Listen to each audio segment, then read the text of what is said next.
قررت العصبة الوطنية الاحترافية لكرة القدم تغيير موعد مباراة الوداد الرياضية أمام ضيف اتحاد طنجة برسمي الجولة العاشرة من البطولة الاحترافية إنوي. وستجرى مباراة الوداد أمام ضيف اتحاد طنجة يوم السبت القادم عوض يوم الأحد على أرضية ملعب العربية الزولي انطلاقا من الساعة 8 مساء. وتعذر على الفريق الأحمر استقبال فارس البوغاز يوم الأحد القادم كما كان مقررا في وقت سابق بسبب احتضان ملعب العربية الزولي لمباريات دوري أبطال أفريقيا للسيدات.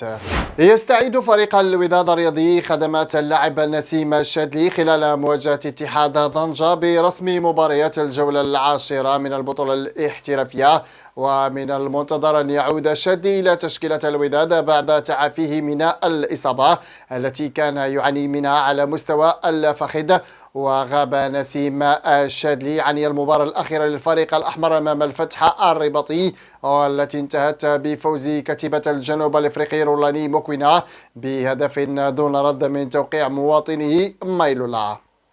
أعلن الاتحاد الدولي فيفا عن عدد من القواعد الخاصة ببطولة كأس العالم للأندية 2025 والمقرر أن تقام في أمريكا خلال شهر جوان المقبل في نسخة جديدة بمشاركة عدد كبير من الأندية لأول مرة في تاريخ البطولة.